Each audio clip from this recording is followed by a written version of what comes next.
প্রিয় শিক্ষার্থী, আসসালামু আলাইকুম। আমি তোমাদের জন্য আরো একটি ভিডিও সেশনে এসেছি। এই ভিডিও সেশনে তোমাদের সাধারণ গণিতের 143 পৃষ্ঠায় 7.1 এর অনুশীলনী 7.1 এর 1 খ নম্বর সংবাদ দুটি আমি করাবো।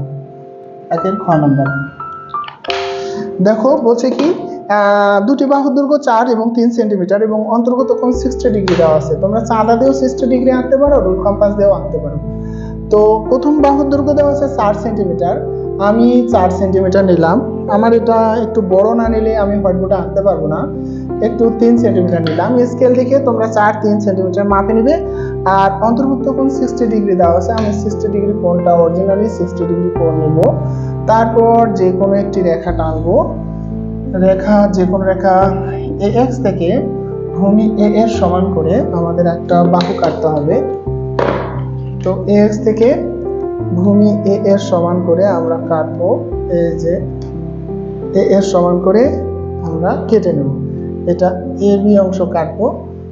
তারপর এখানে 60 ডিগ্রি কোণটা লাগবে। আমরা 60 ডিগ্রি এভাবে আঁকি, এই রকম করে চাপ নিব। চাপের সমান ব্যাসার্ধ নিলে 60 ডিগ্রি হবে। আবার এখানে পিন রেখে এইভাবে চাপ নিব, চাপের সমান ব্যাসার্ধ নিলে 60 ডিগ্রি কোণ হয়ে যাবে। এখন যে কাজটা করব তা হচ্ছে এগুলো যোগ করে দেব। আবার এখানে এসে এগুলো যোগ করে দেব এবং বর্ধিত করে দেব, যেন আরেকটা বাহু আমি এখান থেকে টাচ করতে পারি।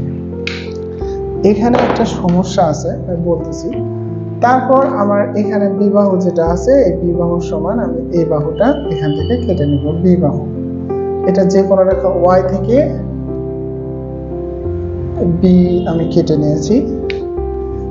এরপর আমাকে এটা যোগ করে দিতে হবে। এটা কার সমান? এটা বিবাহুর সমান, এটা A বাহুর সমান। এখন খুবই সহজ, ক্লাস 9-10 এর একজন স্টুডেন্ট এগুলো খুব সহজে আঁকতে পারবে। এগুলো অনেক সহজ সম্পর্ক।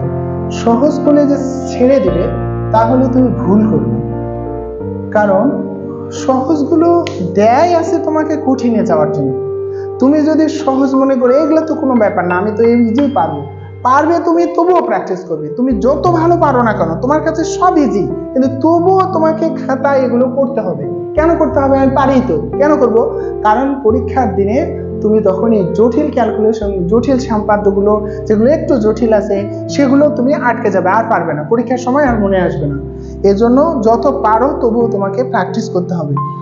প্র্যাকটিস ছাড়া কখনোই সফলতা আসে না। ভালো থাকবে, সুন্দর থাকবে। আসসালামু আলাইকুম।